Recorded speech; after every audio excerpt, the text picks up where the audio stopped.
नमस्कार जी, सभी को नमस्कार।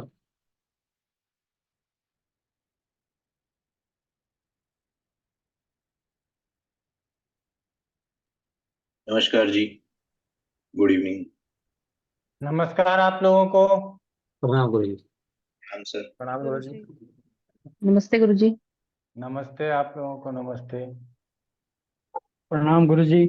प्रणाम प्रणाम दिगंबर जी। नमस्कार गुरु जी। सर नमस्ते। नमस्ते नरेश जी। गुरु जी पुनः प्रणाम। प्रणाम प्रणाम रामदेव। प्रणाम गुरुजी प्रणाम। प्रणाम प्रेम प्रकाश जी।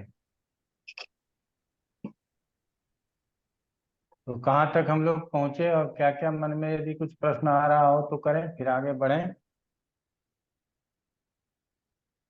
रद्द योग हो जाता गुरु जी। रात योग तक पहुंच के थे गुरु जी, ये कर लिया क्या था। है रद्द योग, बता दीजिए। दो ग्रह आपस में इस साल में हो, इस साल बनाने वाले ग्रह अस्त वक्री या 6 8 12 में हो तो वह रद्द हो जाएगा, तो रद्द योग कहलाएगा। बहुत अच्छा। तो हम लोग तो सबसे पहले रद्द योग ही पढ़ लिए थे, हमने पहले ही आपको बताया था कि ये कोई इत्तेसाल नहीं होगा, ये अच्छा योगों में शामिल नहीं है। अस्त हो जाना। जी भी।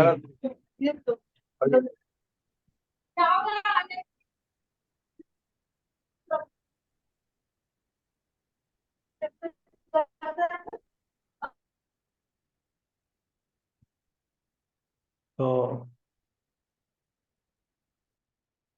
आप लोग म्यूट कर लीजिए अपने आप को। हाँ। तो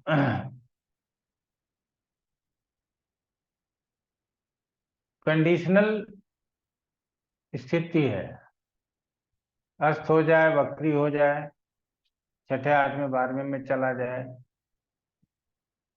ऐसे ही अच्छा नहीं हुआ। अब अगर वो इत्तिसाल कर ले तो वो रद्द योग में चला जाएगा, उसका कोई फायदा नहीं। तो ये वाला तो सबसे आसान हो गया, सरल हो गया समझना। दो ही चीज अभी तक विपरीत आया है, बाकी सब पॉजिटिव आया है। आप लोगों को बताते हैं। एक विपरीत आया, इत्तेसाल बनाने वाले ग्रहों को शनि मंगल देख ले तो शायद मनोयोग योग हो जाता है, वो अच्छा नहीं है। ठीक है। और दूसरा रद्द योग आया। बाकी सभी योगों में थोड़ा बहुत पॉजिटिव निगेटिव चलता आया है। इकबाल योग अच्छा है, तो इकबाल के बाद इसराफ योग एक, उसमें से कोई योग एक अच्छा नहीं है। बाकी आगे मनो और रद्द योग को ही मानने की जरूरत है। तो रद्द योग हम लोगों ने समझ लिया। अब ग्रह वक्री हो जाए, मार्गी हो जाए, वो उसकी अलग बात है। लेकिन हम लोग पहले ही समझ जाएंगे कि छठे आठवें बारहवें में बैठ करके कोई योग नहीं बनेगा।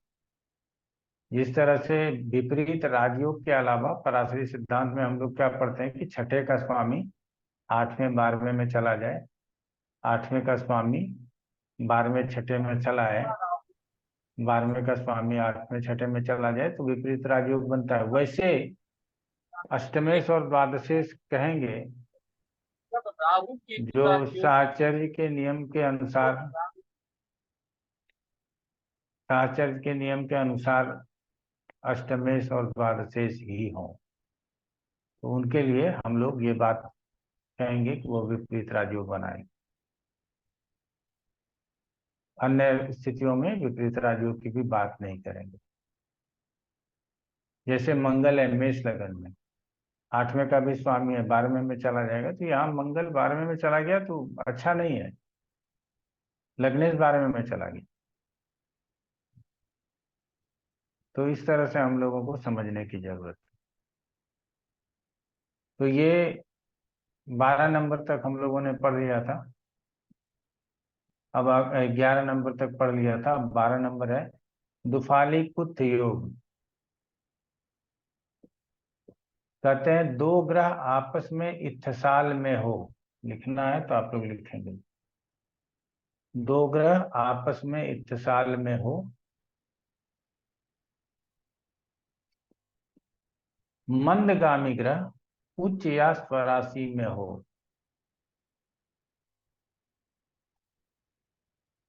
मंदगामी ग्रह उच्च या स्वराशि में हो अर्थात बलवान हो।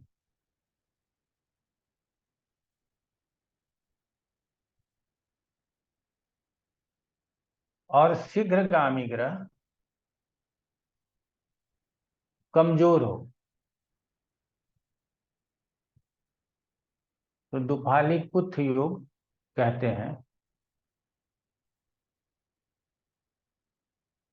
इस योग में परिणाम सफलता, इच्छा की पूर्ति आदि होती।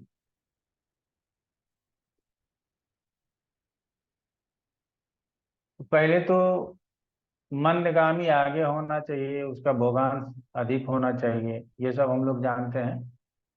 कहा जाता है कि मंदगामी ग्रह उच्च का हो, स्वराशि का हो अर्थात बलवान हो, और शीघ्रगामी ग्रह कमजोर हो। यही दो कॉम्बिनेशन बताया गया, मंदगामी ग्रह बलवान हो और शीघ्रगामी ग्रह कमजोर हो। तो दुफाले कुत्थ हो जाता है। तो ये बलवान और कमजोर कहाँ से देखेंगे?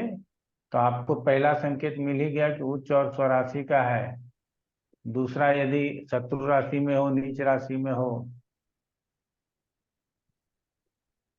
तो ऐसे स्थिति में दिग्बल शून्य राशि में हो, तो ऐसे स्थिति में वो कमजोर हो जाएगा। नहीं तो कमजोर और बलवान समझने के लिए हमारे पास षडबल है ही, वहां से देख लेंगे। तो अब एक पत्रिका बना लेते हैं जिसको देखने का प्रयास करते हैं।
बुध यहाँ 15 डिग्री 59 मिनट का है। सूर्य यहाँ 26 डिग्री 6 मिनट का है।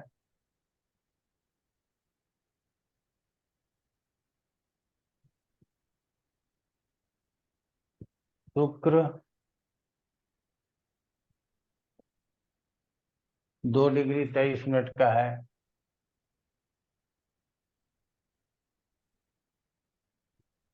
मंगल 19 डिग्री 50 मिनट का है।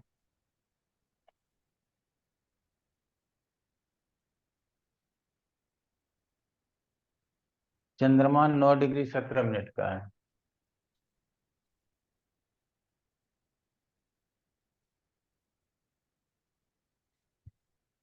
राहु केतु लिखा ही नहीं, जरूरत नहीं पड़ता है, कोई जरूरत नहीं है लिखने का।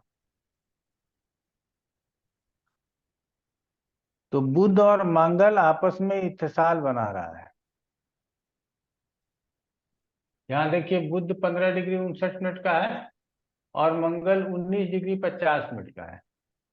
तो मंगल शीघ्रगामी है और बुध मंगल मंदगामी है और बुध शीघ्रगामी है। और ऐसे स्थिति में मंगल क्या है? स्वराशि का है। यहाँ स्वराशि का और यहाँ दिग्बली होता है, ये भी हम लोग जानते हैं। बुध यहाँ दिग्बली होता है, यहाँ दिग्बल शून्य का होता है। तो ये धनु राशि में बैठा है, न उच्च का है, न स्वराशि का है, न दिग्बल स्थान में बैठा है। तो ऐसे में मंगल बलवान है किससे? बुध से। तो मंगल बुध से बलवान है। तो बुध जो मंगल से इत्तेसाल कर रहा है, तो ये दुफालीकुथ योग बना रहा है, अर्थात बलवान ग्रह के साथ शीघ्रगामी ग्रह, बलवान मंदगामी ग्रह के साथ शीघ्रगामी ग्रह यदि इत्तेसाल बनाए, उसको दुफालीकुथ योग कहते हैं। इसमें बहुत ज्यादा कुछ समझने की जरूरत नहीं है। हम उम्मीद करते हैं कि आप लोग समझ गए होंगे। ब्रह्मदत्त जी समझ लिया इसको, कोई दिक्कत नहीं? जी गुरु। चलिए, अच्छी और बात है। अब आगे, क्योंकि आप लोग मैक्सिमम बातों को समझ चुके हैं, इसीलिए अब आगे सिर्फ बताने की जरूरत है। उसके बाद है दुत्था दिवीर योग।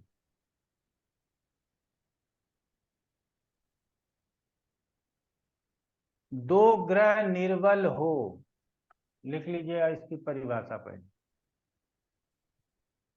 दो ग्रह निर्बल हो, उनमें से कोई एक ग्रह किसी बलवान ग्रह से इत्तेसाल बना ले।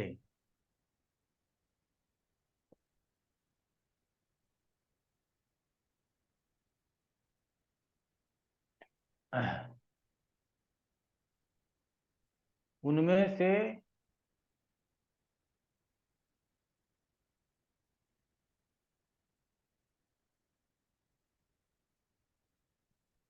कोई एक ग्रह किसी बलवान ग्रह से इत्तेसाल बना ले। बलवान ग्रह जो है शीघ्रगामी होना चाहिए। तो दुत्थाथ दिवीर योग, दुत्थाथ दिवीर योग कहेंगे।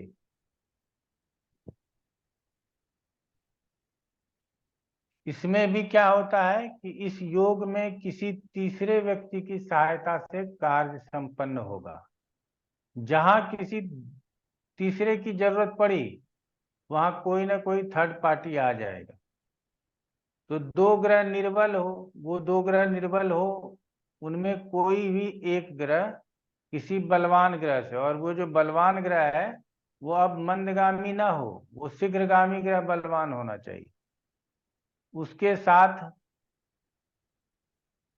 इत्तेसाल बना ले। यहाँ कोई किसी को भी कह सकते हैं। दो ग्रह निर्बल हो तो गुरु भी निर्बल है, बुध भी निर्बल है, ठीक है, लेकिन यहाँ शीघ्रगामी कौन है? मंगल नहीं है। अगर हम यहाँ पे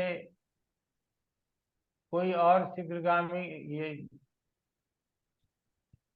जैसे चंद्रमा की स्थिति को बदल सकते हैं, चंद्रमा को यहाँ ला सकते हैं।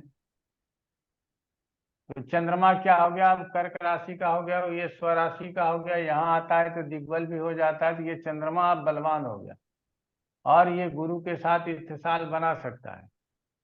तो जब ये बलवान शीघ्रगामी ग्रह गुरु और बुध दोनों ही आपस में कमजोर हैं, मतलब बलवान नहीं है, और उसमें से चंद्रमा इसके साथ इत्तेसाल बना रहा है, तो यही दुत्थात दिवीर योग कहलाएगा। क्लियर हो गया? तो इसको इतना ही समझिए, इससे ज्यादा आप उदाहरण से समझने की जरूरत नहीं कि दोनों। आप लोग म्यूट कर लीजिए ना, बड़ी आज पता नहीं कहाँ से डिस्टरबेंस आ रहा है।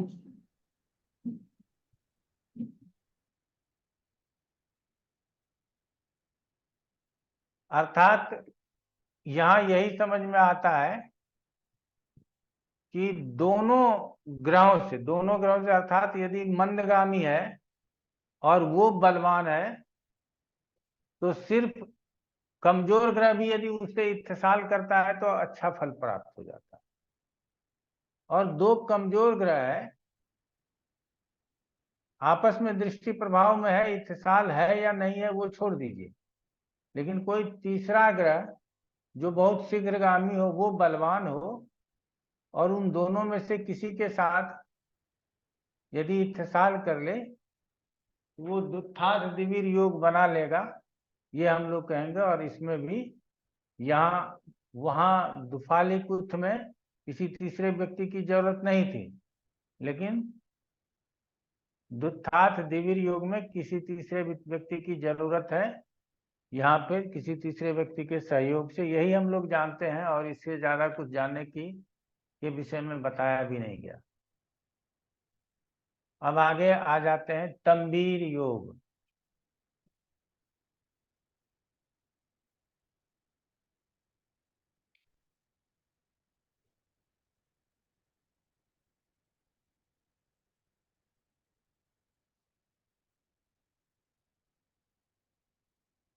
कहते हैं कि दो ग्रह आपस में इत्तेसाल युक्त न हो,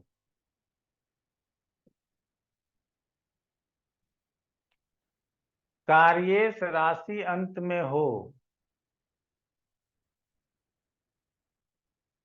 तथा अगली राशि में प्रवेश करते ही लग्नेश तथा किसी अन्य बलिष्ठ ग्रह से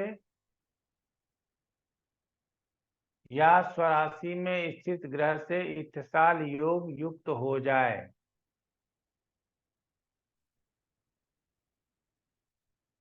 तो परिणाम विलंब के उपरांत किसी अन्य की सहायता से कार्य में सफलता प्राप्त होती है।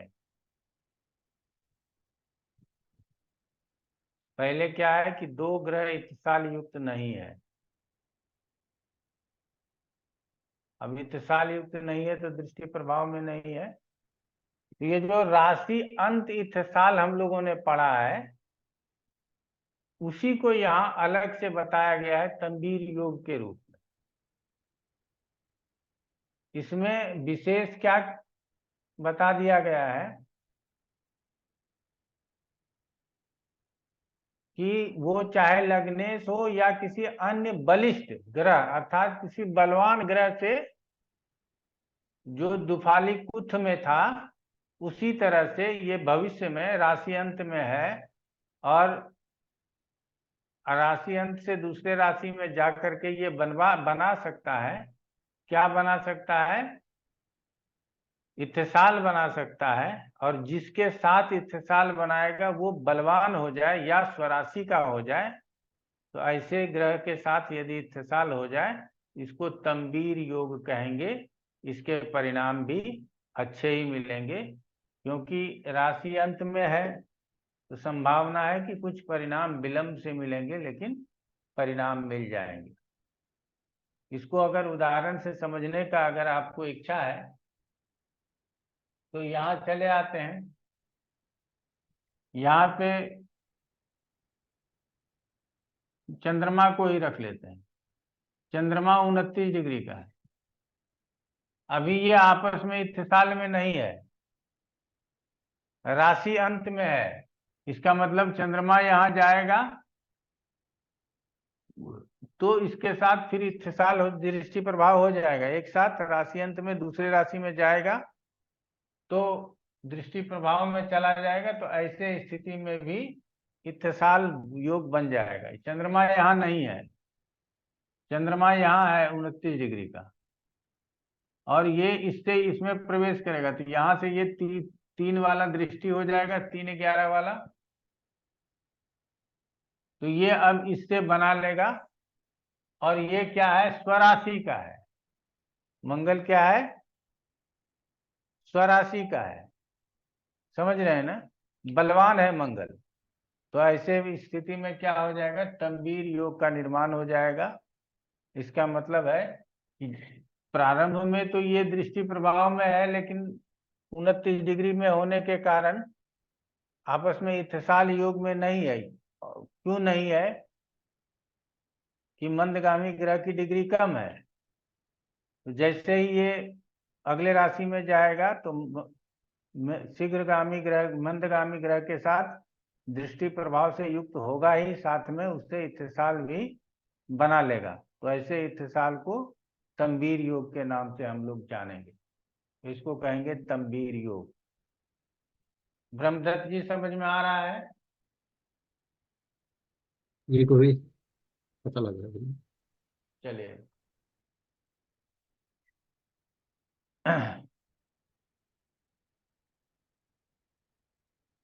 अब आ जाइए 15वां। कहता है कि कुत्थ योग, योग का नाम है कुत्थ योग।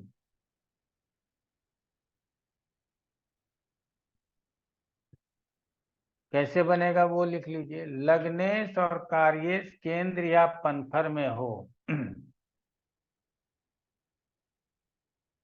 लग्नेश और कार्येश केंद्र या पन्फर में हो,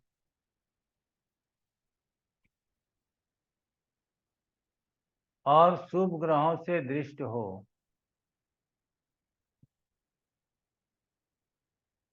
तो कुत्थ योग कहेंगे। लग्नेश और कार्येश केंद्र या पन्फर में हो और शुभ ग्रहों से दृष्ट हो तो कुत्थ योग कहेंगे।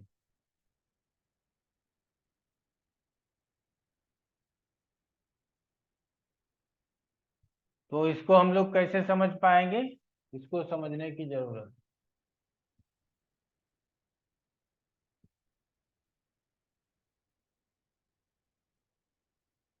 है। ये कार्येश के हम बोल लेते हैं, प्रश्न में आपको ज्यादा सहूलियत मिलेगा।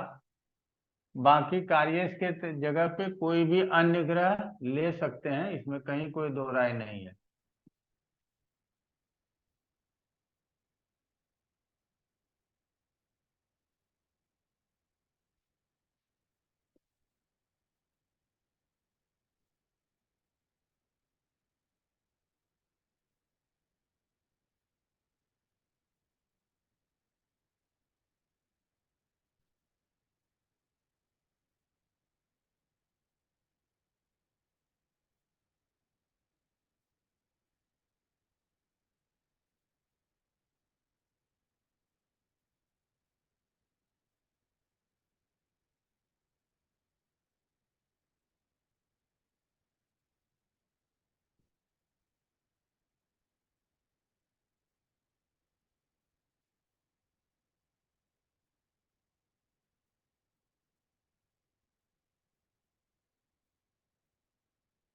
हम डिग्री क्यों नहीं लिख रहे हैं, क्योंकि इसमें इत्तेसाल आदि की चर्चा नहीं है। अब लग्नेश कौन हो गया, मंगल, और कार्येश कौन हो गया, शनि। अगर दशमेश ही मान लीजिए कार्येश है तो यहाँ शनि को कार्येश मान सकते हैं। मानने के लिए हमने कहा है, हो सकता है कि उसका धन से संबंधित प्रश्न हो तो कार्येश कौन हो जाएगा, शुक्र हो जाएगा। अगर उसका सप्तम से संबंधित काम हो तो कार्येश कौन हो जाएगा? शुक्र हो जाएगा। अगर उसका कोई भाग्य से संबंधित काम हो तो कार्येश कौन हो जाएगा? गुरु हो जाएगा।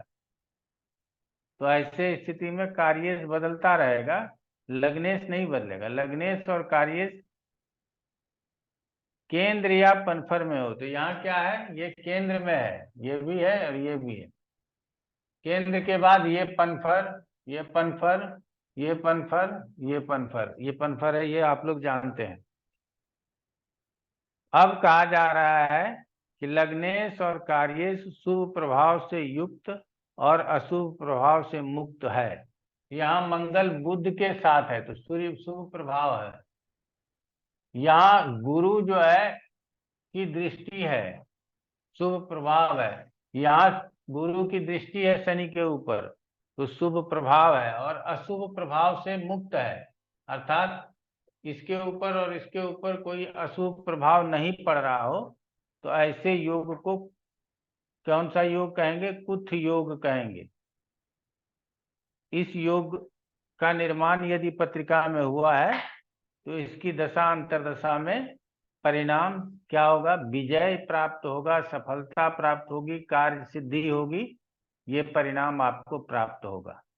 ये तक यहाँ तक समझ में आ गया कि दो ग्रह केंद्र या पनफर में स्थित हों, शुभ ग्रह से युत या दृष्ट हों, अशुभ ग्रह के प्रभाव से मुक्त हों, तो ऐसे योग को कुथ योग कहते हैं। क्लियर हो गया? अब नीलम और भारती एक योग है, उसको पढ़ा लेते हैं, फिर प्रश्न ले लेंगे, फिर आगे बढ़ जाएंगे हम लोग।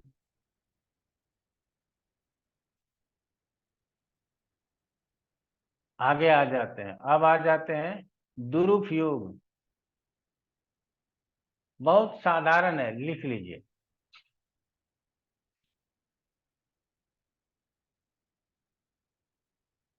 निर्बल लग्नेश और कार्येश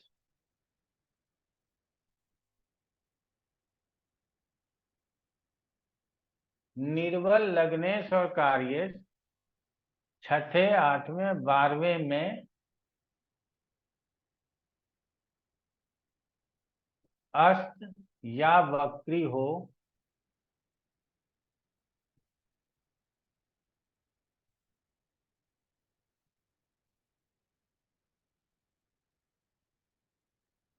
तो इसे दुरुप योग कहते हैं।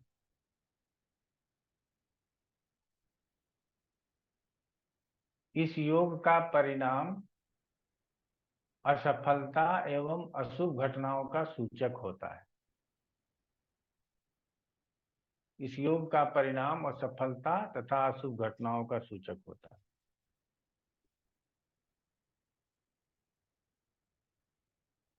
तो दुरुप योग भी रद्द योग की तरह ही है। यहाँ पे निर्बल लिखने का मतलब है कि पहले तो छठे, आठवें, 12वें में गया तो ऐसे ही निर्बल हो गया। अब निर्बल कौन हो सकता है? गुरु यदि लग्नेश है, छठे, आठवें, 12वें में जाएगा तो निर्बल हो जाएगा। ठीक है, अन्य शत्रु राशि में जाएगा, निर्बल हो जाएगा। और उसके साथ यदि अस्त और वक्री भी हो जाए तो ये अच्छा नहीं होगा, इसीलिए इसको दुरुप योग के नाम से जानेंगे।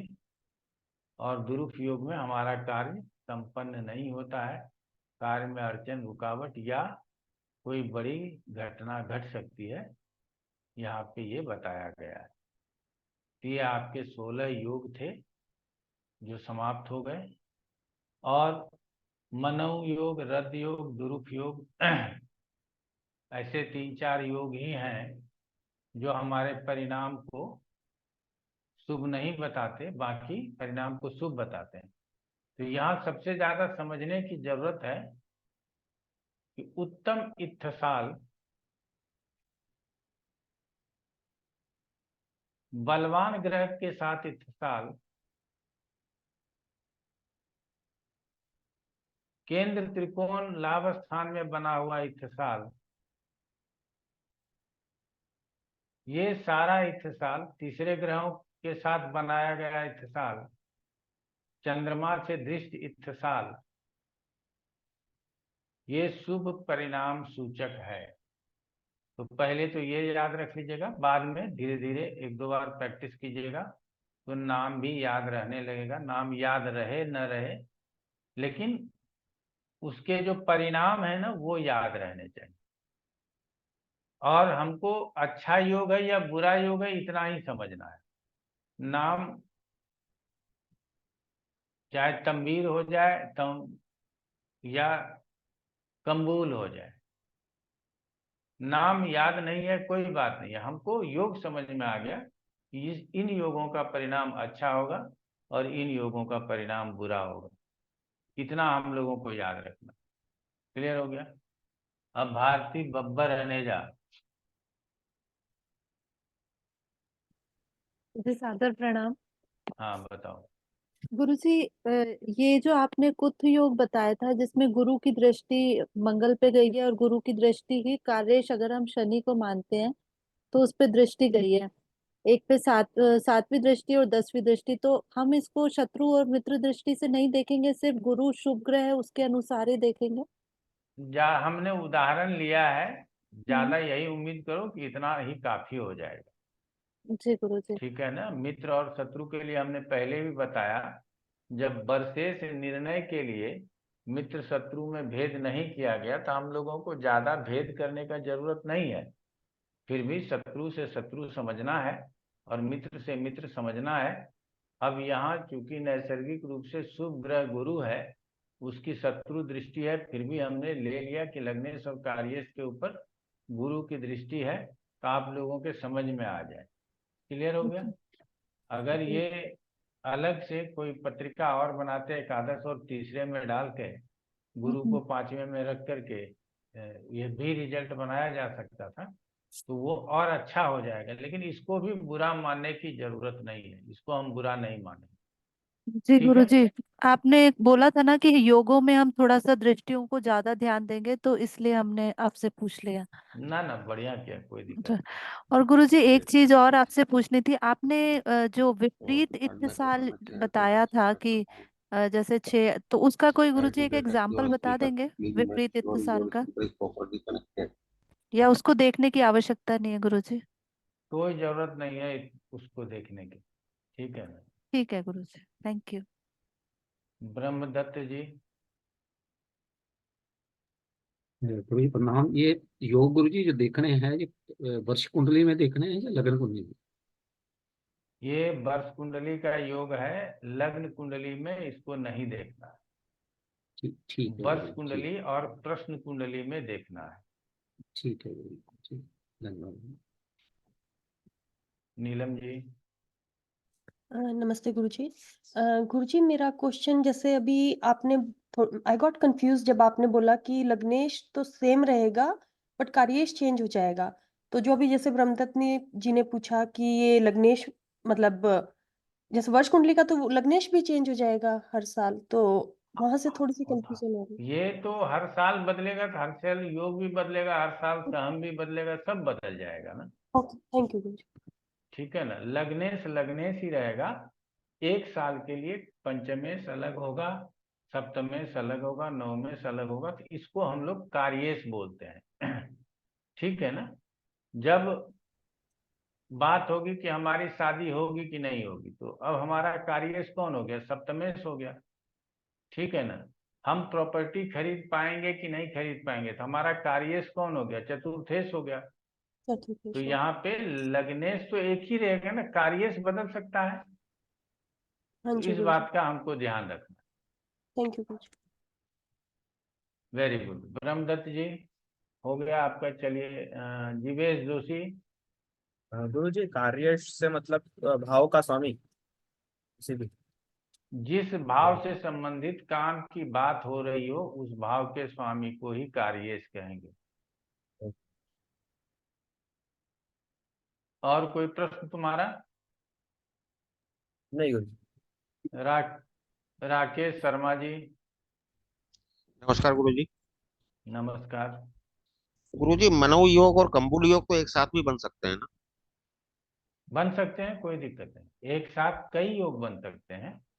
वो जी। हम लोग आगे चलेंगे तो उसको देखेंगे, बनाने का भी प्रयास करेंगे और उसके रिजल्ट को भी साधने का प्रयास करेंगे। जी और गुरु कोई हम बना बनाया पत्रिका नहीं, कोई भी पत्रिका रैंडम ले लीजिए, क्योंकि रैंडम पत्रिका देख करके सीखेंगे। बना बनाया फैब्रिकेटेड पत्रिका पे आपको हम तो समझा देंगे, आपको लगेगा नहीं गुरुजी ने बड़ा बढ़िया बताया, ठीक है ना। लेकिन रैंडम पत्रिका जो आएगा वो गुरुजी के लिए भी अलग है और आपके लिए भी अलग है।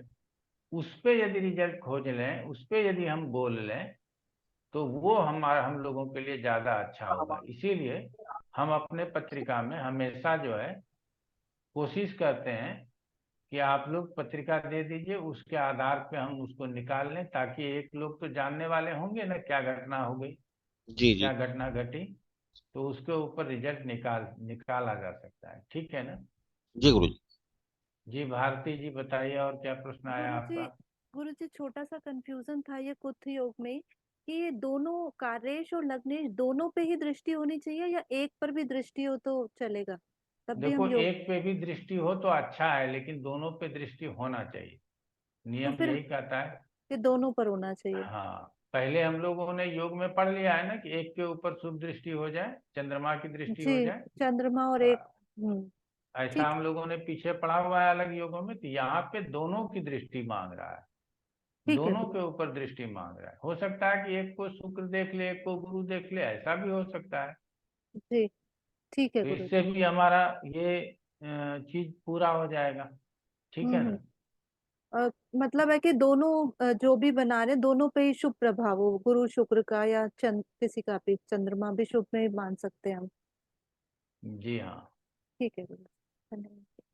गुरु जी, इसी में जो मैम ने कहा शुभ ग्रह का प्रभाव है, लेकिन अगर अशुभ का आ गया तो भंग हो जाएगा योग, क्या कहेंगे उसको? अशुभ प्रभाव नहीं होना चाहिए, अशुभ प्रभाव हो गया तो योग खत्म हो गया, फिर योग नहीं हुआ। हम्म। दिगंबर नाथ जी।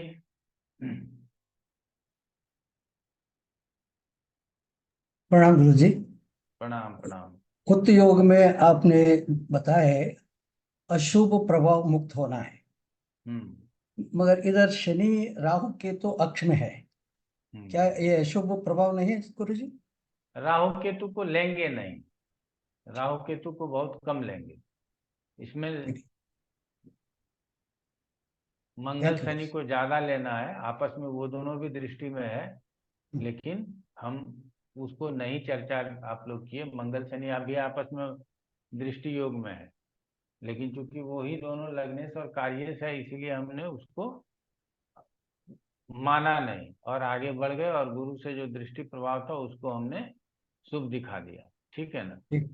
तो ये आगे पत्रिका आते जाएगा ना, तो ये पत्रिका बदलेंगे भी, कि जो रियल में ओरिजिनल में कभी मिल जाए कुत्थ योग का पत्रिका, तो वो ले आए तो अच्छा है। ये तो बना करके दिखा रहे हैं आप लोगों को, तो इसीलिए ये होता है। तो अगर रियल में मिलेगा तो और अच्छा होगा, ठीक है। ठीक है गुरु, ठीक है। नाम बोलिए। चलिए अब आप लोगों के साथ आगे बढ़ेंगे, और इसमें जो कैलकुलेटिव चीज है, वो अब जो बचता है ना, वो बचता है सहम।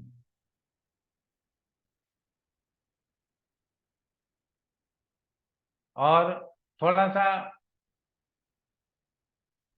चर्चा कर देते हैं, बाकी बाद में उसको पढ़ाएंगे। सहम भी एक संवेदनशील बिंदु है, और यह प्रत्येक वर्ष बनता है, प्रत्येक पत्रिका में प्रत्येक वर्ष सहम बनता है। ताजिक नीलकंठी में तो 50 के आसपास सहम की चर्चा की गई है, लेकिन एक और राइटर है केशव जी महाराज, वो भी ताजिक के बारे में लिखे हुए हैं, उनके इसमें 21 सहमों की चर्चा की गई। हम लोग भी इसी के अंतर्गत कुछ सहमों की चर्चा करेंगे। सहम को भी छठे, आठवें, 12वें में अगर सहम बन जाता है तो उसको अच्छा नहीं मानते। क्लियर हो गया। ये संवेदनशील बिंदु भी कुछ कैलकुलेशन के साथ आता है, शोधक में शोध को घटाएंगे, उसमें जो प्राप्त होगा उसमें किसी का अंश जोड़ेंगे। इस तरह से हमको जो भी भाव या जो भी भाव, जिस भाव में जिस राशि में वो पड़ेगा वहां पे उसको बोलेंगे। सहम का नाम जैसे होता है पुण्य सहम,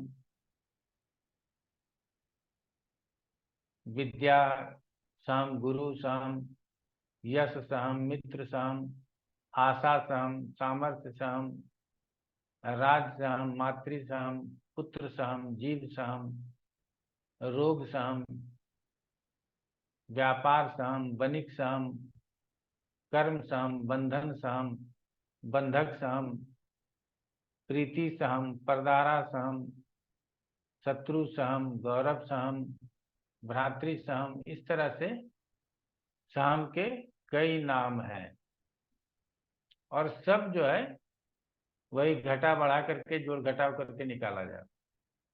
तो ये हम लोग आगे पढ़ लेंगे। अब 2 दिन तक हम लोग अभ्यास करेंगे। क्लियर हो गया? तो 2 दिन जो अभ्यास करेंगे उसमें हमको योगों के विषय में, अगर योग बन रहा है, आप लोगों को ढूंढना है, योग बन रहा है तो योगों की भी चर्चा करेंगे। बाकी बर्सेस मुंथेस की तो चर्चा करेंगे ही करेंगे। लग्नेश बर्सेस मुंथेस की चर्चा के बाद दशाओं को लेकर के जो जन्मकालीन जन्म पत्रिका की जो दशा है उसको साथ लेते हुए मुंथेस और बर्सेस से रिजल्ट को काउंटर कराएंगे, मतलब एक दूसरे के साथ मिलाने का प्रयास करेंगे और उसके बाद योगों के फलों को कहने का प्रयास करेंगे। ठीक हो गया?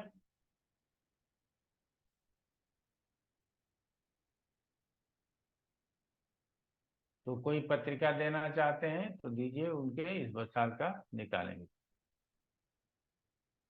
दिगंबर नाथ जी बताइए, फिर हाथ उठाए हैं आप।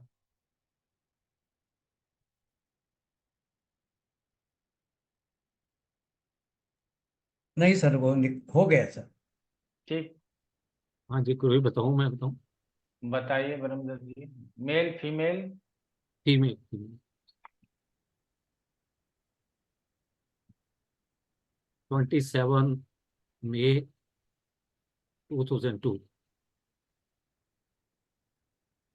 1945, पठानकोट, पंजाब।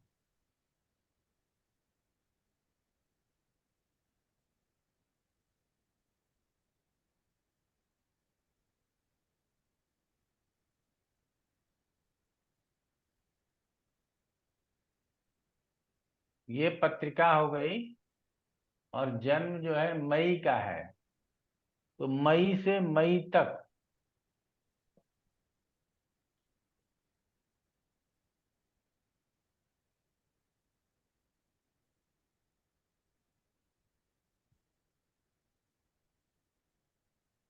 चलिए आप लोग नोट कर लीजिए, हमारे पास पेन दिखाई नहीं दे रहा। मई से मई तक इसकी दशा जो है कौन कौन सी चलेगी वो नोट कीजिएगा। शुक्र राहु सूर्य, शुक्र राहु चंद्रमा, शुक्र राहु मंगल,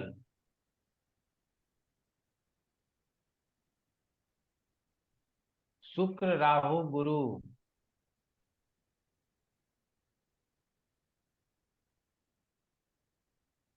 और शुक्र राहु शनि भी लास्ट में आ जाएगा। तो यहां तक हम लोगों को चलेगा। अब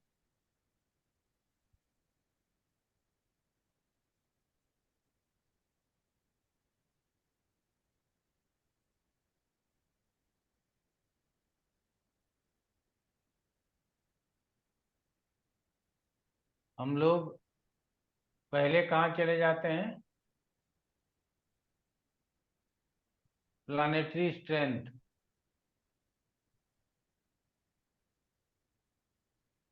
तो यहाँ लिख लीजिएगा, आप लोग लिख लीजिएगा, वर्सेस गुरु है। मुंथा तो वहां दिखाई देगा ही, इसीलिए कोई जरूरत नहीं। वर्सेस गुरु है, ये नोट कर लीजिए। जन्म लग्नेश वगैरह वहां दिखाई देगा, कोई दिक्कत नहीं।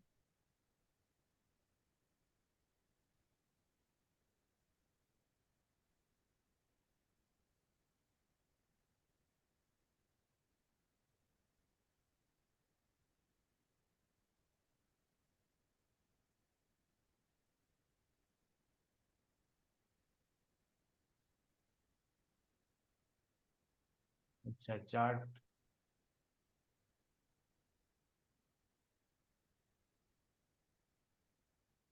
यहाँ आ गए।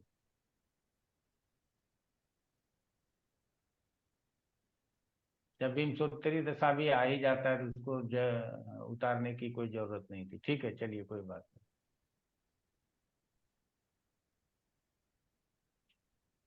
इस पत्रिका में वो धीरे धीरे बोलते हुए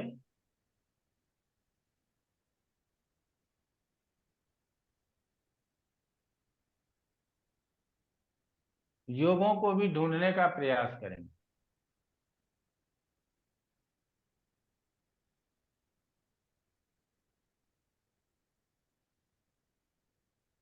और पेज पलट करके देख लेंगे, कोई दिक्कत नहीं है, कोई एग्जामिनेशन नहीं हो रहा है आप लोगों का। वर्सेस गुरु है, मुंथा 5वें स्थान में है, 5वें भाव में है। मुंथा राशि सिंह है और मुंथेश सूर्य है, सूर्य दूसरे स्थान में है। यह हम लोगों ने देख लिया। वर्सेस मंगल है। लग्न पत्रिका का क्षमा चाहेंगे, लग्न पत्रिका का लग्नेश मंगल है जो चतुर्थ स्थान में है।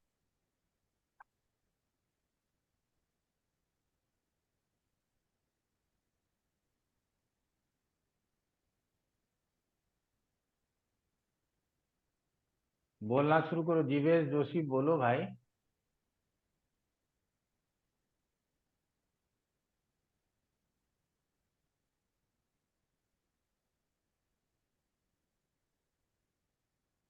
गुरु जी मुंथा जो है पंचम भाव में है, तो इस वर्ष पंचम भाव संबंधित।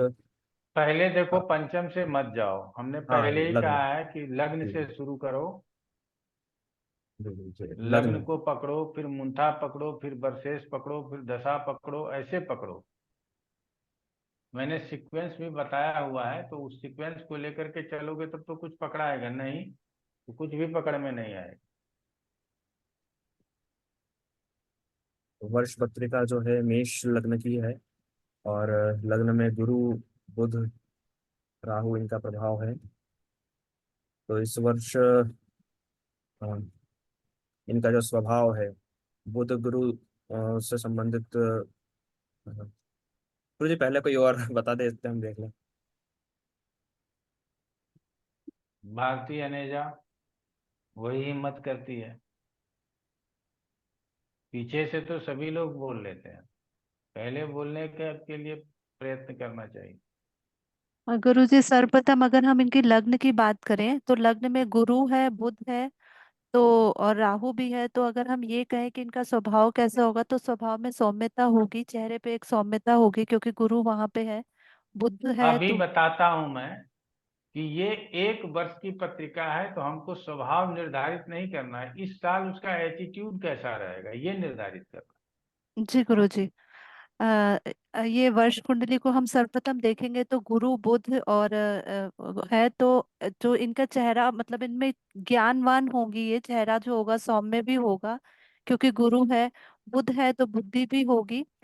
और वर्षेश भी क्योंकि गुरु है तो इनकी जो कार्य करने की प्रवृत्ति होगी वो भी गुरु के अनुसार होगी, सौम्यता पूर्ण, या सीधे तरीके से काम करेंगे, उल्टे तरीके से नहीं करेंगे, नहीं करेंगे ये जाति का। तो इस तरह का इनका लग्न बता रहा है।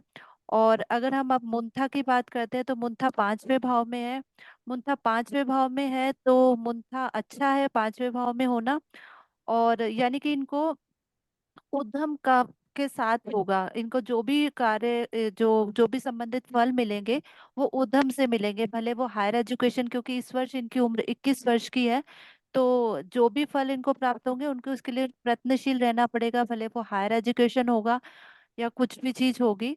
और लेकिन चंद्रमा यहाँ पे है, तो चंद्रमा अगर मुंथा के साथ हो तो आपने ये बताया कि थोड़ा सा चंद्रमा क्योंकि मन का कारक है, कुछ लव रिलेशनशिप या कुछ और भी इस समय पे डेवलप हो सकते हैं, क्योंकि उम्र ऐसी है 21 वर्ष की है। और उसके लिए भी ये हमेशा प्रयत्नशील रहेंगी अगर हम चंद्रमा एक मुंथा के साथ होने की बात करते हैं तो। अब हम बात करते हैं मुंथेश। तो मुंथेश जो है वो सूर्य है और सूर्य दूसरे भाव में है, तो दूसरे भाव का फल उनको मिलेगा डेफिनेटली। और यहाँ पे सप्तम का यदि हम इसको लग्न पत्रिका के सापेक्ष देखते हैं तो यहाँ पे मुंथेश सप्तम भाव में है। और तो सप्तम का फल और सेकंड भाव का फल, तो दोनों भावों से संबंधित उनको फल प्राप्त होंगे, क्योंकि मुंथेश यहाँ पे सेकंड भाव में है और यहाँ पे सप्तम भाव में है।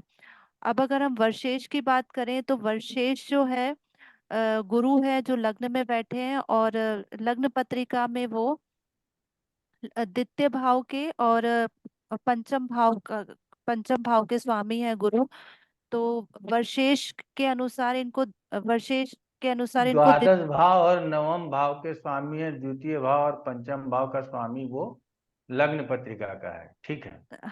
जी गुरु जी, वो हम यही कह रहे थे कि लग्न पत्रिका में वो द्वितीय और पंचम के स्वामी है, और यहाँ पे वो नवम और द्वादश के स्वामी है। तो इनको दोनों से संबंधित फल मिलेंगे, क्योंकि कहीं ना कहीं द्वादश का फल भी इनको प्राप्त होगा। छोटी मोटी परेशानियां, थोड़ा सा व्यर्थ की चिंता, ये सब इनको लगी रहेगी।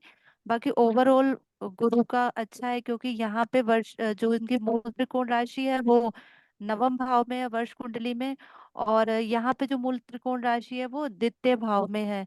तो उससे दोनों से संबंधित फल प्राप्त होंगे। और अगर हम अ,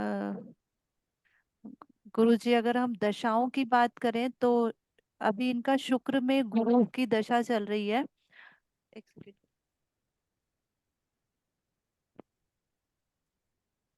शुक्र में गुरु की दशा चल रही है, तो अगर लग्न कुंडली में शुक्र में गुरु और गुरु, तो यानी कि सम सप्तक की दशा चल रही है।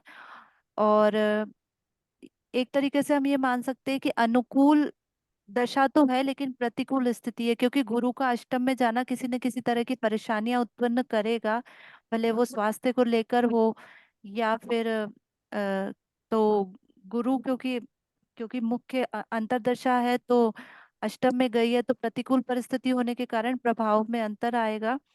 अष्टम में होने के कारण इनको अष्टम से रिलेटेड भी कोई डिजीज भी हो सकती है। और लेकिन धन की स्थिति इनकी थोड़ी ठीक रहेगी, क्योंकि द्वितीय अ, गुरु क्योंकि लग्न पत्रिका में अपने ही घर को देख रहा है, अपनी मूल त्रिकोण राशि को देख रहा है। तो ऐसा हो सकता है कि इनको कुछ डिजीज हो या कोई मंगल भी क्योंकि वहीं बैठा हुआ है, चोट चपेट दुर्घटना भी हो, तो यानी कि धन किसी भी तरह से आया भी सही और किसी अनावश्यक खर्चे में खर्च भी हो गया, भले वो चोट चपेट दुर्घटना हो या फिर वो बीमारी में। धन तो आएगा लेकिन वो अनावश्यक खर्च भी होगा। और अगर हम इसको वर्ष पत्रिका के सापेक्ष देखेंगे तो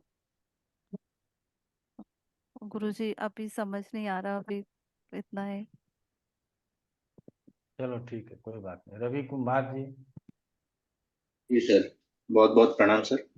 सर ये मेष लग्न की वर्ष कुंडली है और इसमें गुरु, राहु और बुध बैठे हैं। और गुरु यहाँ पे नवमेश और द्वादशेश है और बुध तृतीयेश और षष्ठेश है और साथ में राहु भी बैठे हैं। तो ये तीनों ग्रहों का मिला जुला इनको फल मिलेगा। चूंकि ये जातिका है, इनकी अभी करीब 21-22 वर्ष उम्र है, हो सकता है पढ़ाई कर रही होंगी। तो ज्ञान और बुद्धि दोनों का उपयोग करके, और राहु है तो साथ में थोड़ा प्लानिंग भी होगा, तो इनको अपनी बुद्धि का सही उपयोग करके ये वर्ष को निकालना है। और चूंकि यहाँ पे मुंथेश पंचम भाव में है, तो वो भी अपने एफर्ट्स के थ्रू आगे बढ़ने का एक तरह से सूचक है। तो वो अपने एफर्ट से आगे बढ़ेंगे। दूसरा, यहाँ पे जो वर्षेश है, गुरु है, वो लग्न में ही बैठा है, तो वो इस वर्ष कुंडली को स्ट्रांग बना रहा है। हालांकि राहु के साथ है, पर फिर भी गुरु फर्स्ट हाउस में बैठा है, तो वर्ष ओवरऑल अच्छा जाना चाहिए, स्वास्थ्य भी ठीक रहना चाहिए। पर बुध जो कि थर्ड और सिक्स्थ लॉर्ड है सर, वो भी लग्न में बैठा है, तो वो थोड़ी ऊपर नीचे स्वास्थ्य को कर सकता है। और चूंकि वर्ष कुंडली में दशा भी बुध की चल रही है, तो ये थोड़ा स्वास्थ्य के मामले में अगर मतलब ध्यान रखेंगे तो अच्छा रहेगा। अब मुंथा की बात करते हैं। मुंथा फिफ्थ हाउस में है, चंद्रमा के साथ है, तो फास्ट मूविंग प्लैनेट है, मुंथा के साथ चंद्रमा बैठा है, तो हो सकता है कि फिफ्थ हाउस से संबंधित जो जो कार्य है, जैसे कोई रोमांटिक रिलेशनशिप में या उस तरह, हो सकता है इनका कुछ हो। और चूंकि यहाँ पे मुंथेश सेकेंड हाउस में गए हैं, जो कि सूर्य है, जो कि पारिवारिक का परिवार का भी एक भाव है, सेकेंड हाउस जो हम कहते हैं, तो हो सकता है ये कोई लॉन्ग टर्म रिलेशनशिप यहाँ पे बनाने का सोच रहे हैं। अब अगर हम इसी को अपने जन्म कुंडली के हिसाब से देखें, तो ये कोई बहुत ही अच्छी स्थिति नहीं है सर अभी, क्योंकि एक तो शुक्र में गुरु की दशा चल रही है, शुक्र सेवेंथ लॉर्ड है, अष्टम में गए हैं और गुरु भी वहीं पे बैठे हैं। और सेवेंथ हाउस में बुध बैठे हैं, जो कि वर्ष कुंडली में जो दशा चल रही है उसके दशानाथ है। यहाँ पे सेवेंथ और एट्थ लॉर्ड का एक्सचेंज भी हो गया है, तो वो भी कोई बहुत उपयुक्त समय नहीं है। तो इसलिए अभी अगर ये पढ़ाई में ज्यादा ध्यान दे तो इनके लिए ज्यादा अच्छा है, नहीं तो थोड़ा इनको समस्या हो सकती है। अब यहाँ पे वर्ष कुंडली के जो लग्नेश है मंगल, वो चतुर्थ भाव में गए हैं, और वो थोड़े से मतलब वीक कह सकते हैं सर, क्योंकि कर्क राशि में है, परंतु केंद्र में है। और वैसे गुरु से और ये तीन ग्रहों से दृष्ट भी है, तो कुछ ना कुछ लग्न से संबंधित, मतलब अपने से संबंधित इनका रहेगा। या तो ये कुछ कुछ काम अपने प्रयासों से आगे बढ़ेंगी, या फिर अगर प्रयास पूरा नहीं कर पाएंगे तो इनको असफलता भी मिल सकती है। ओवरऑल सर, अगर ये प्रयास करेंगे तो सफलता जरूर मिलनी चाहिए। थोड़ी प्लानिंग इनको अच्छे से करनी चाहिए और अपने स्वास्थ्य का ध्यान रखना चाहिए। अभी इतना समझ में आ रहा है सर। इत्तेसाल योग कोई बनता दिख नहीं रहा है सर इस जल्दी बोल, चार्ट में, इसलिए कुछ बोला नहीं। जल्दी बोल, ठीक, क्लास नीलम के कुमार बीच में जी। मत बोल। गुरुजी, इस जातिका का इस वर्ष लग्नेश मंगल है, और लगन में अभी गुरु परी मेरे को बुध और अभी यहाँ से राहु जा, मैं बैठे हैं, पापा तो को बुला इनके लूंगी वरना। एटीट्यूड में राहु गुरु का और बुध का बहुत प्रभाव दिखाई देगा। तो वो बुद्धि को यूज करते हुए ज्ञानी और डिसीजन लेने का एटीट्यूड होना चाहिए उनका।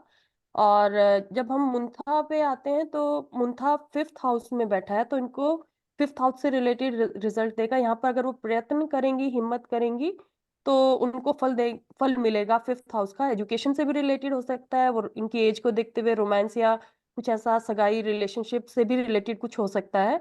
और क्योंकि चंद्रमा वहां बैठा है, तो वो इमोशन को दिखा रहा है कि वो कुछ भी इमोशनल या कुछ ऐसा डिसीजन या उस पे रिलेटेड कुछ उनका इस साल कार्य होने का उस तरफ इनका ध्यान हो सकता है।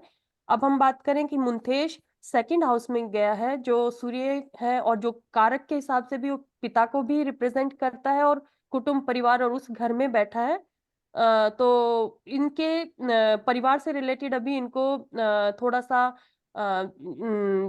बिहेवियर और वो सब दिखा रहा है कि इनको पिता से रिलेटेड और परिवार से रिलेटेड इस साल इनको धन की प्राप्ति भी हो सकती है। और क्योंकि सूर्य डिसिप्लिन और वो सब भी रिप्रेजेंट करता है, और थोड़ा सा क्या बोलते हैं उसको, कि डिफरेंसेस भी ला सकता है परिवार के साथ। अब हम बात करें इनकी दशाओं को देखते हुए, तो जो गुरु जो इस साल इनका वर्षेश है, और अगर हम उनको D1 चार्ट में जब देखते हैं, तो D1 चार्ट में भी गुरु 8th भाव में गया है और उसकी ही दशा चल रही है अभी। और यहाँ पर जो इनका वर्ष की कुंडली है, उसमें भी वो 9वें भाव और 12वें भाव को रिप्रेजेंट कर रहा है। तो उससे दिख रहा है कि इनकी दशा ऐसी अंतरदशा के हिसाब से इनको कुछ भी अचानक से कोई बीमारी, हारी बीमारी और वो सब हो रहा है, वो विशेष वर्ष कुंडली दिखा रही है क्योंकि 12वें भाव को रिप्रेजेंट करिए। तो कुछ भी खर्चा उनका वो पढ़ाई पे, धन से रिलेटेड, धार्मिक उनसे रिलेटेड भी कर सकती हैं, और क्योंकि वो 9वें भाव को रिप्रेजेंट कर रहा है। और वो जो उनका, अगर हम अंतरदशा देखें जीवन चार्ट में, तो उनकी अचानक से जो हारी बीमारी और वो सब हो सकती है, तो उसका भी फल इनका दिख रहा है क्योंकि वो 12वें भाव को रिप्रेजेंट कर रहा है। और गुरुजी अभी योग तो सब भूल गए हैं, एकदम से कुछ भी याद नहीं आ रहा, सब आपस में मिक्स हो गए। चलिए, इतना ही गुरुजी। नरेश जी।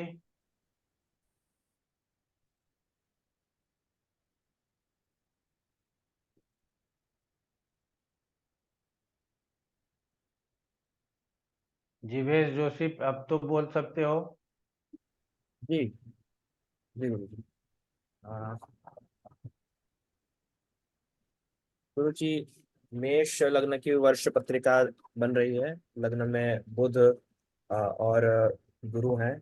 तो इस वर्ष इनका जो एटीट्यूड है वो इनसे रिलेटेड, इनसे संबंधित हो सकता है। जैसे इनकी रुचि सीखने में, अध्ययन में, पठन पाठन में इनकी रुचि हो सकती है। और मुंथा देखे तो मुंथा भी पंचम भाव में है, जो कि शिक्षा, एजुकेशन, इनका भाव है।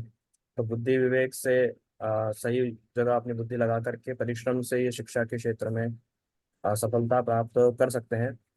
क्रिएटिव माइंडसेट इनका इस वर्ष रह सकता है। और अगर किसी एंट्रेंस वगैरह या कुछ किसी चीज़ की तैयारी कर रहे थे तो उसमें सफलता हो सकती है जी। और क्या बोलते हैं, वर्षेश गुरु भी लग्न में है। तो स्वास्थ्य वैसे इस वर्ष अच्छा रह सकता है। गुरु जी, जो योग की बात कर रहे हैं तो यहाँ पर गुरु और शनि का इस साल बनेगा ना? क्योंकि कैसे मंदगामी बनेगा? ग्रह गुरु जो है डिग्री कम है, और मंदगामी ग्रह शनि आगे है, शनि 12 डिग्री 40 मिनट आगे कहला जाएगा ना गुरु जी, के पीछे कहला है? नहीं, अब ये पीछे कहलाएगा ना, गुरु आगे रहेगा। अच्छा, जी। बस गुरु चलो, जी। और कोई बोलना चाहेंगे? गुरुजी चलिए। प्रणाम। हाँ, अनुराधा जी बोलिए। तो गुरुजी, हम इसमें दृष्टि प्रभाव नहीं देखेंगे कि इन्हीं हाँ, चारों बिंदुओं पे बात करेंगे। न दृष्टि वृष्टि सब देखेंगे। जैसे अगर दृष्टि की बात करें तो सबने जो बताया वो बिल्कुल ठीक है। मुझे जो अभी समझ में आया, थोड़ा दृष्टि को देखा जाए, जैसे सबने कहा कि लव लाइफ और डिस्ट्रैक्शन, वो उसका रीजन हमको ये लग रहा है कि शुक्र की दृष्टि भी है मंथा पे, और चंद्रमा मन का कारक, क्योंकि वो उनको थोड़ा सा डिस्ट्रैक्ट करेगा। और उधर से शनि की दृष्टि, तो ये प्रयास भी करेंगे, अदर एस्पेक्ट की तरफ भी थोड़ा ध्यान देंगे। लेकिन क्योंकि लग्न में गुरु और बुध बैठे हैं, राहु जो कि मैनिपुलेटिव ग्रह हैं, लेकिन उनपे केतु की दृष्टि भी आ गई है, तो थोड़ा बहुत डिसबैलेंस होकर जो इनका मोटिव है अपनी लाइफ में आगे बढ़ने का, वो मुझे लग रहा है थोड़ा सा ठीक रहेगा। उसका रीजन ये है क्योंकि सूर्य जो है वो सूर्य मुंथेश है, जो दूसरे भाव में बैठे हैं। तो मुझको लगता है कि थोड़ा से डिस्ट्रैक्शन के बाद हो सकता है जो इनका लक्ष्य हो वो ये पा सके।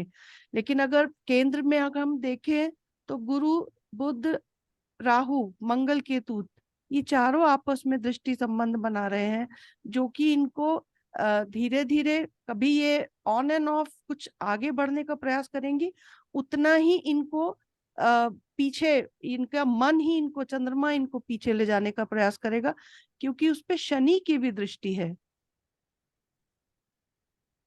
मुझे चलिए, थोड़ा सा ये, अब नहीं सही है अच्छा गलत है, मैं नहीं नहीं कह सकती अच्छा है, गुरुजी, बहुत अच्छा। मुझको यही लगा थोड़ा सा, तो थोड़ा सा हम्म, डिस्ट्रैक्टिव माइंड बिटिया है। और 21 वर्ष है तो अपना ये करियर भी देख रही हैं, अपने लाइफ के जो आगे इनको, आगे विवाह है, इनका संबंध है, उसको भी अगर हम देखें तो ये ऑन एंड ऑफ अभी दुविधा में चल रही हैं, मुझे जो लग रहा है वर्ष कुंडली देखने पर।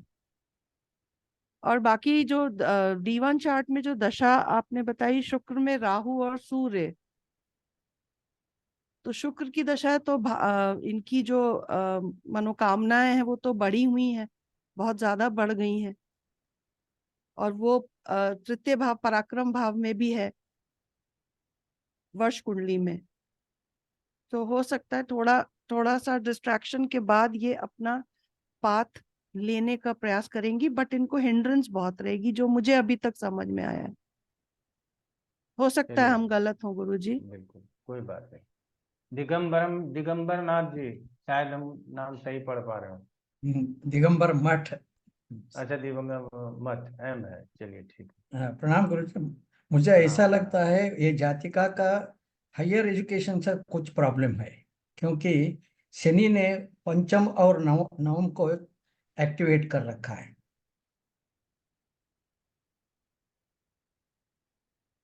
और बस इतना सा।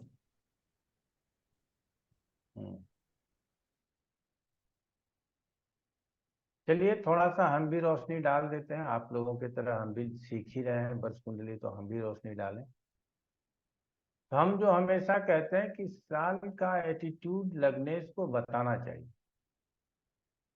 जो वर्ष पत्रिका का लग्नेश है तो वो मंगल है, चतुर्थ स्थान में है, और मंगल थोड़ा तार्किक होता है, और चतुर्थ स्थान में तो सुख की भी चिंता होगी कि फ्यूचर में कैसे हम सुखी रहेंगे। साथ में इस साल बड़े गंभीर रहेगी, क्योंकि गुरु और बुध दोनों लग्न में है और साथ में राहु भी है, तो हम गंभीर भी रहेंगे और नीतियां भी बनाएंगे जो सामने वाले पकड़ नहीं पाएंगे। इसका अर्थ ये हुआ, यदि हम इस वर्ष कुछ छुपा भी लेते हैं तो हमारे लिए कोई बहुत बड़ा चीज नहीं है, क्योंकि मंगल स्वयं लग्नेश होकर के चतुर्थ में है, और लग्न में जो है गुरु और बुध है। इस पत्रिका के अनुसार भी यदि देख लें तो गुरु द्वादशेश और भाग्येश होता है, और बुध तृतीयेश और षष्ठेश होता है, लेकिन दोनों चूंकि सौम्य ग्रह है, और हम यहाँ राहु के साथ होने के बाद भी आप जानते हैं हम बुध और चंद्रमा को अक्सर सौम्य ही मान करके चलते हैं। तो ऐसे में हमारा बड़ा गंभीर रह करके और इस वर्ष को हम काटेंगे और गुजारेंगे। जबकि लग्न पत्रिका को यदि देखा जाए तो लग्न में चंद्रमा केतु है, सूर्य शनि की दृष्टि है, चंचल है, लेकिन इस चंचलता के साथ भी ये साल गंभीरता पूर्वक गुजारने का उम्मीद है। दूसरे में आ जाते हैं कि मुंथा जहां भी हो उस भाव का प्रभाव हमारे जीवन में होता है, उस साल होगा।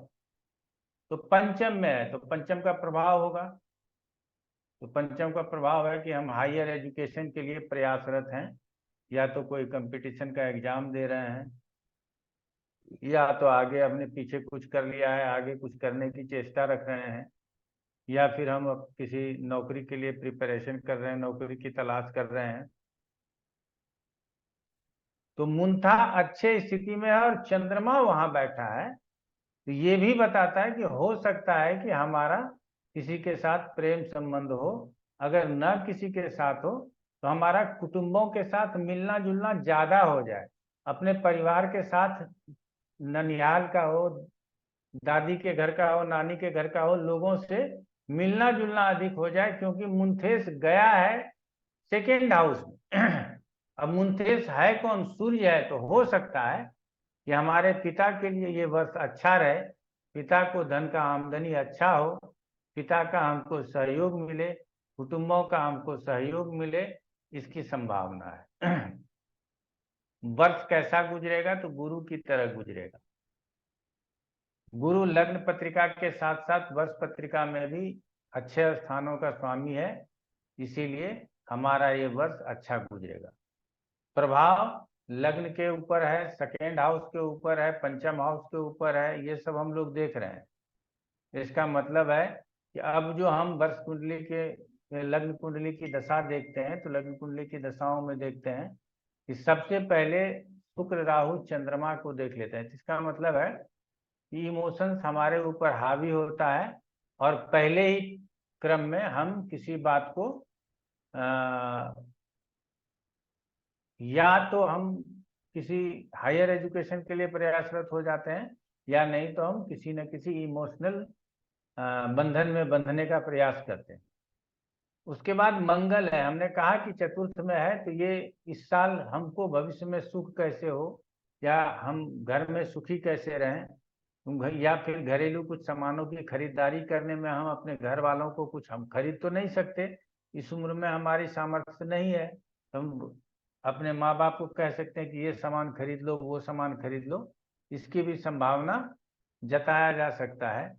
और इनके पत्रिका में जो सूर्य, मंगल और गुरु है, ये तीनों अष्टम में बैठा है, तो ये कहता है कि या तो किसी बात को छुपाएंगे, चोट चपेट लगाएंगे, धन कुटुंब से रिलेटेड जानकारी देंगे, व्यर्थ में खर्च कराएंगे। क्यों? क्योंकि गुरु की दृष्टि कहाँ है? आगे जो दशा आएगी मंगल के बाद, शुक्र गुरु गुरु, गुरु की दृष्टि द्वादश स्थान के ऊपर है, धन स्थान के ऊपर है और सुख स्थान के ऊपर है।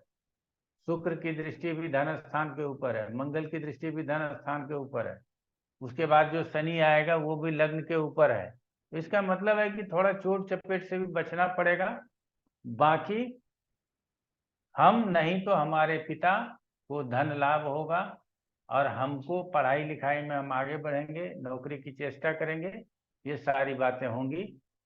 संभव है कि हम किसी के साथ मित्रता करें और उस बात को अभी अपने अंदर ही छुपा करके रखें, उसके भविष्य में घर परिवार वालों को ना बताएं, इसकी संभावना है। अब दृष्टियों का जो प्रभाव है तो मुंथा के ऊपर दृष्टि किसका किसका देख लीजिए। मुंथेश के ऊपर शनि की भी दृष्टि चली गई, मंगल की भी दृष्टि चली गई। तो ये मुंथेश के ऊपर शनि और मंगल का दृष्टि जाना, और जिसमें कि शनि का शत्रु दृष्टि और मंगल का मित्र दृष्टि जाना, तो यहाँ सूर्य को कुछ न कुछ परेशानी होने की संभावना है। अर्थात सूर्य मतलब पिता भी है, तो इस साल हो सकता है पिता या पिता तुल्य लोगों को कुछ शारीरिक हानि या आर्थिक नुकसान हो सकता है। इस तरह से हम दृष्टियों को लेकर के आगे बढ़ेंगे। मुंथा स्वयं चंद्रमा के साथ है, बहुत अच्छा है। शुक्र की मित्र दृष्टि है, गुरु की मित्र दृष्टि है, बुध की मित्र दृष्टि है, बहुत अच्छा है। सूर्य और शनि का शत्रु दृष्टि है, ये अच्छा नहीं है। अर्थात मुंथा भाव, मुंथा राशि के ऊपर बराबर का प्रभाव है, जितना पॉजिटिव है उतना ही निगेटिव है। बाकी योगों को अगले क्लास में समझेंगे।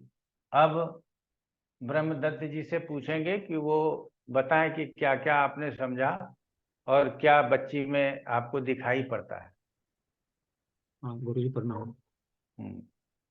अच्छा गुरुजी, जो साथियों ने बताया है लगभग ठीक है।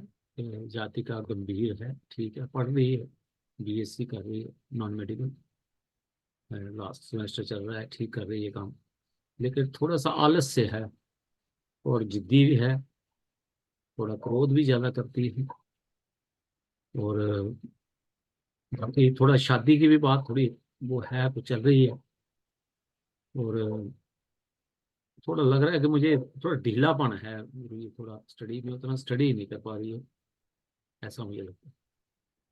हाँ, तो वो कह सकते हैं आप, लेकिन हमने कहा कि प्रयासरत रहेगी, और जी। थोड़ा सा जो आलस्य वगैरह है वो हो सकता है राहु की वजह से हो इस साल। और दूसरा है कि लग्न पत्रिका में हमने कहा कि चंचल है, अड़ियल स्वभाव होगा, क्योंकि लग्न और राशि दोनों, चंद्र राशि और लग्न राशि दोनों वृश्चिक है, तो वो स्थिर राशि है, तो इसीलिए इस प्रकार का स्वभाव हो सकता है। ठीक है, तो इस तरह से ठीक है। हम लोग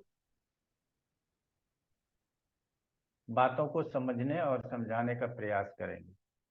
ठीक है, तो आप लोगों को इसी तरह से प्रयास करना है। संजय रघुवंशी, संजना रघुवंशी जी, कनिका जी, सुनीता देवी जी, तिवारी जी आज भाग नहीं लिए, भावना द्विवेदी जी, अभिनव जौहरी जी, जया राय जी, विजय पत्रिकार जी, प्रेम प्रकाश जी, राकेश शर्मा जी, आप लोग भी अगर बोलेंगे नहीं तो सीखेंगे नहीं। तो बोलिए, क्या हो जाएगा? दो बात गलत बोल जाएंगे, हम देखते हैं, हम टोका टाकी नहीं करते हैं, जो जी में आए बोलिए, खुल के बोलिए। समझिए यहाँ सब मूर्ख है, हम ही हैं जो हमको कुछ आता है, और उस हिसाब से बोलिए आप, तो हमको उम्मीद है कि रिजल्ट अच्छा प्राप्त करेंगे, आप स्वयं ज्यादा सीख पाएंगे। जी रवि कुमार जी, क्या प्रश्न है आपका? सर ये पत्रिका में सूर्य मुंथेश थे, सेकंड हाउस में थे, पर वो अपने भाव को देख रहे चतुर्थ दृष्टि से, तो वो तो अच्छा हो गया ना सर? हाँ, तो एजुकेशन वगैरह में कह रहे हैं, लेकिन फिर भी इस साल सीरियस ही रहेगी। अपने तरफ से प्रयास तो करेगी करेगी, बाकी लग्न पत्रिका में एजुकेशन देखना पड़ेगा कि लग्न पत्रिका में एजुकेशन कैसा है, उसके हिसाब से ही ना। ऐसा थोड़ी है कि बस पत्रिका में मुंथा चला गया तो बहुत अच्छा एजुकेशन हो जाएगा। हो सकता है उस साल थोड़ा सीरियस हो जाए, या उस साल थोड़ा कमजोर कर दे, समझ गए ना। बाकी बातें तो हमको लग्न पत्रिका से ही देखना है ना, हमको सारी बातें, घटनाओं को लग्न पत्रिका में हमको देखना है। वर्ष पत्रिका में उस वर्ष में क्या क्या हो सकता है, इसको थोड़ा सा हम लोग धीरे धीरे एक साल के लिए का कंस्ट्रक्शन करेंगे।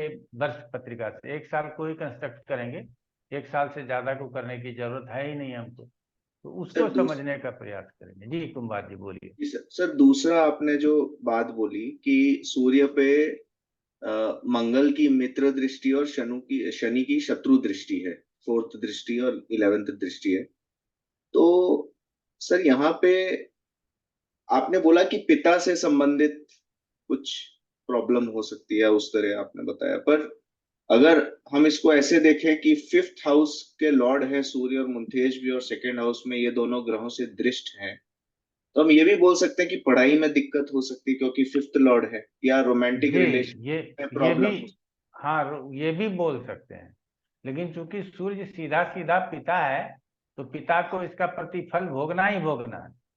अच्छा, ओके। सूर्य मुंथेस होगा तो पिता को फल भोगना है, चंद्रमा मुंथेस होगा तो माता को फल भोगना है, मंगल मुंथेस होगा तो भाई को फल भोगना है।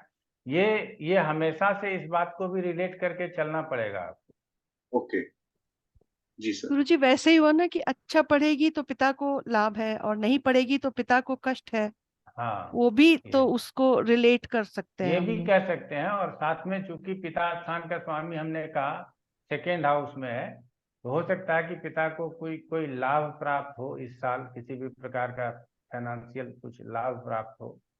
लेकिन मंगल और शनि से दृष्ट है, तो हो सकता है कि लाभ बन रहा था लेकिन उसको हम कैश नहीं करा पाए, या हमारा वो कैपिटलाइज नहीं हुआ, इसकी भी संभावना हो सकती है। तो इस तरह से हम लोगों को बोलने की जरूरत लॉटरी लॉटरी लग सकती है सर, क्योंकि है। लग्न पत्रिका में आप देखिए 5th लॉर्ड और 9th लॉर्ड दोनों अष्टम भाव में बैठे हैं इनके। हाँ, अष्टम भाव में शुक्र और गुरु दोनों चला गया है, जिसमें कि हाँ सर। शुक्र विपरीत राजयोग भी बना रहा है। ठीक है ना। लॉट पर वो सर, वो कृपया उनका अष्टम भाव की बात ना करें, मुझे बहुत डर लगता है अष्टम भाव से। उनका लेकिन सर 7th और 8th लॉर्ड का एक्सचेंज हो गया है साथ में, वो वो भी एक अच्छा नहीं है, वो खली वो हो अच्छा गया। नहीं वो थोड़ा बहुत आगे चल के है। दशा भी उसी की चल रही है सर हाँ अभी। हाँ, शादी विवाह के समय में कुछ डिस्टर्ब करे हम। ठीक है ना। चलिए आज इतना ही रखते हैं। आप लोगों का बहुत बहुत धन्यवाद। अगले क्लास के लिए पत्रिका लेकर के आइएगा, ठीक है। और अगर कोई पत्रिका बीच में भेजी जाए, अगर हम देखेंगे, अगर अगर समय मिल गया, फुर्सत मिल गया, 2-4 पत्रिका हम देख लिए कोई, वर्ष पत्रिका के हिसाब से देख लिए, तो आप लोगों को भेज देंगे, आप लोग उसका निर्णय लेकर के हमको भेजिएगा, ठीक है ना। नमस्कार। 31 को नया जो बैच चालू हो रहा है, संडे को ही है, तो संडे को हमारी जो क्लास होती है वो होगी मॉर्निंग वाली, या टाइम संडे को चेंज रहेगा? आप आखिरी संडे, इस संडे को क्लास होगी, क्योंकि ओपनिंग बैच जो है ना वो शाम को 5 बजे से 1 घंटे के लिए लेंगे। अगले संडे से वो टाइम पे हो जाएगा, और आपका क्लास सैटरडे को हो जाएगा। वो अगले मतलब संडे के क्लास में अनाउंसमेंट कर देंगे आप। पर गुरुजी हमारी सैटरडे अलग क्लास होती है, प्रैक्टिस वाली, नहीं, हमारी और हमारी अनुराग। वो सैटरडे किस टाइम पे होगी गुरुजी? क्योंकि नहीं मीनू मैम हमारी के एपी साथ। 16 वाली जो है हमारी, वो चेंज हुआ okay timing. Okay okay, sorry I got confuse. Okay, आप डिस्टर्ब नहीं होंगे उसमें। चलिए ठीक है, नमस्कार। प्रणाम धन्यवाद सर, गुरुजी। प्रणाम सर। प्रणाम गुरुजी।